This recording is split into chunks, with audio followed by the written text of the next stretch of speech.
Start.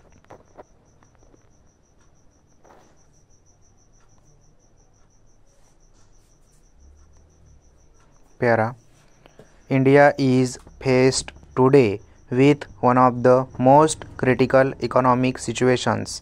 At no other time did Indians witness the horrible phenomenon of spiraling prices as they do today. Prices are soaring like rockets, and each day one finds a rise in prices of more or less all essential commodities.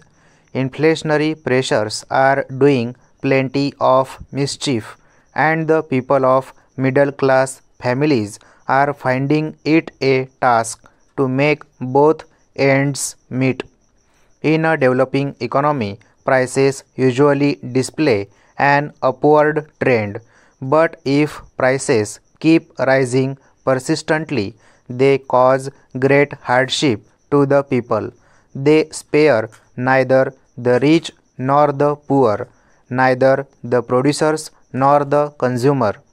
They make economic activities uncertain and unstable, causing great unrest in the minds of the people. Prices are expressed in terms of money. When the rupee or any other currency buys much less than what it used to, and more is to be paid for practically every item, then the problem of rising prices comes into being. In economic terminology, it is known as inflation, where the balance between money supply on the one hand and goods and services on the other is disturbed. A critical problem arises if money supply increases more than goods and services available, prices will rise. Para. The fixed income groups like salaried people, wage earners, and pensioners are the most helpless victims of inflation.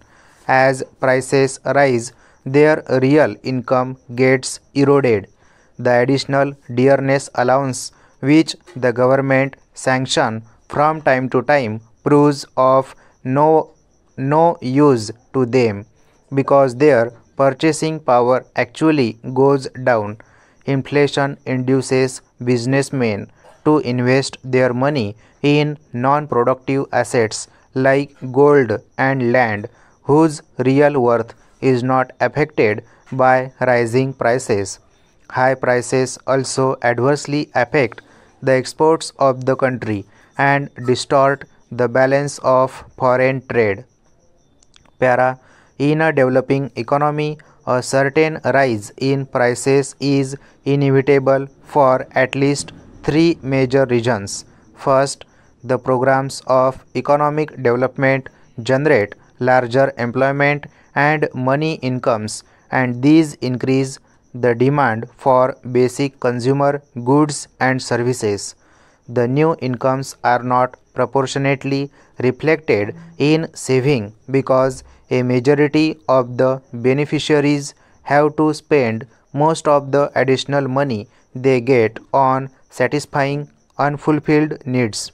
Secondly, the same programs of economic development as generate the new money incomes push up the demand for certain goods wanted also by the consumer, such as agricultural products, fuel, housing, materials, and the like. A third reason, of which the first two may be looked upon as special cases, is the large increase in currency in emulation and the operation of the law of supply and demand. Unless the production of basic consumer goods keeps pace with the increase in currency that is rendered inevitable by large scale long term planning, prices are bound to rise even if the production of consumer goods is maintained at the old level. Stop.